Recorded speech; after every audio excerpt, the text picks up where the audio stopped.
Naipakita ko na ito before nung mga na-upload ko na mga videos. May ginagawa kami, may construction sa kabilang burol. Tapos ito po ang ginamit namin para matransport ang mga materials papunta sa kabilang burol.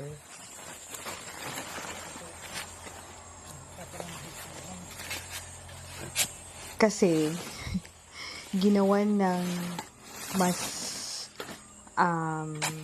wise na initiative kasi mas matrabaho kung tao ang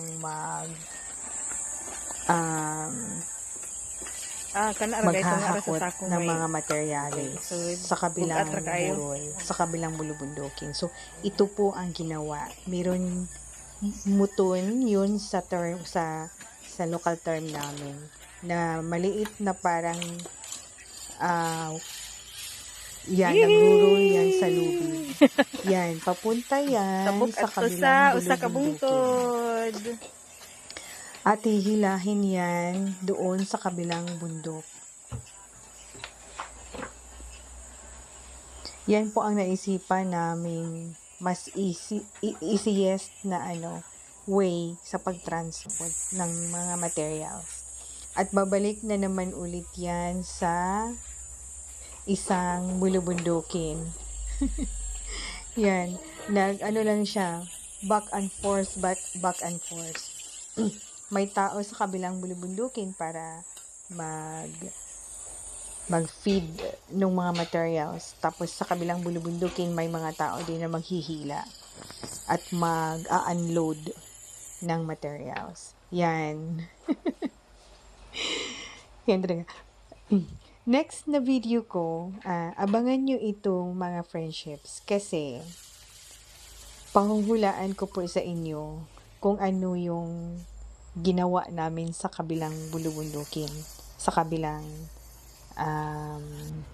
burol, kung ano ang kinonstruct po namin.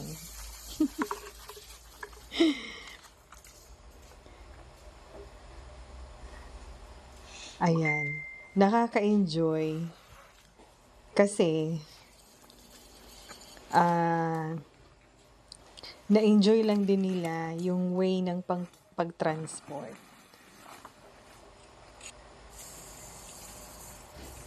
Yan, pati husband ko nakikihila na din.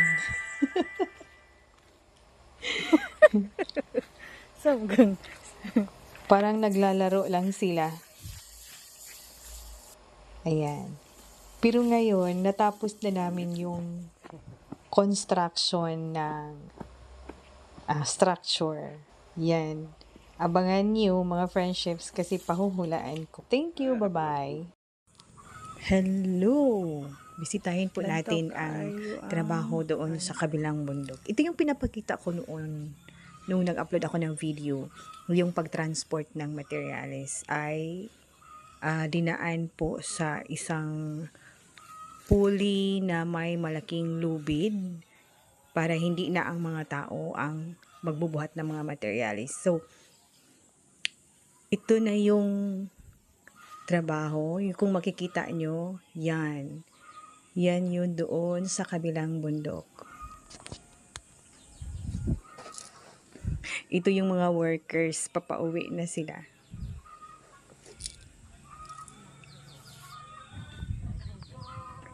At ginawan na ng temporary na steps para may madaanan ang mga tao na pupunta dito sa kabilang bundok.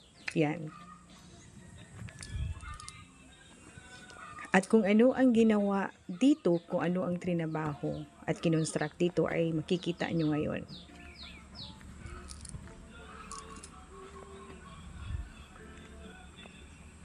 Yan.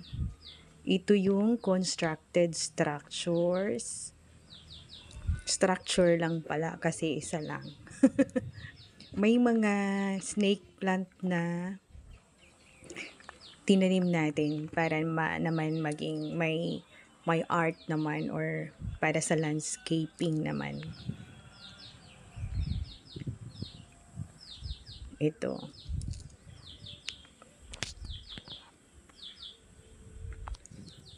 At ito yung kinonstruct dito sa kabilang bundok. Gruto ng Fatima.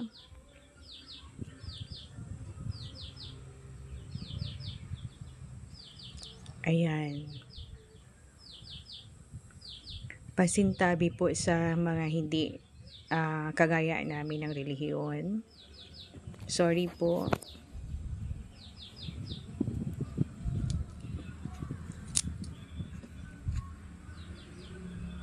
Para lang po sa mga Catholic ito.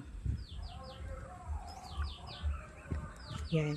Ginawa namin itong gruto na ito kasi pwedeng magpunta dito pag mahal na araw. Open lang ito for public. Basta lang ma-maintain nila yung cleanliness lang dito sa taas. For free lang siya yan. Pag andito ka sa entrance sa kabilang bundok, tanaw mo kaagad yung gruto at maganda ang view kasi nakapatong siya sa kabilang bundok. Yan. At nilagyan namin ng temporary na Station of the Cross na mga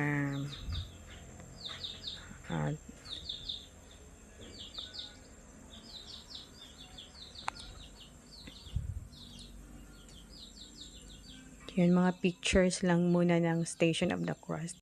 Hello, bisitahin po natin ang ating Discarding Pinoy Vlog Part 3. Ito yung grotto dito sa aming maliit na bundok. At ito yung paglalagay na ng solar lights. Ayan. Nilagay na yung mga spare parts, yung mga fuse, or kung ano-ano pa ang dapat na ilagay. May solar panel. At dito sa malaking cross sa dulo ay nilagay yung isang separate na solar lamp.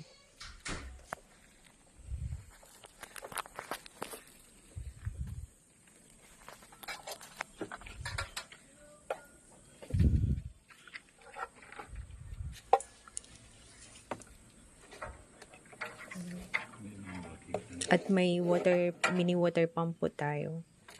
Kasi meron tayong mini waterfall sa gitna na nilagyan ng mga wirings para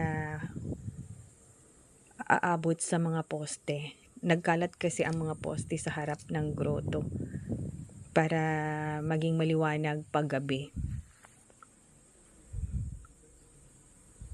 Ayan. Ayan, mga solar lights lang sila. Ang ganda dito sa area na to kasi tanaw mo ang mga bundok at tanaw mo ang part ng dagat. Maliit lang na part ng dagat.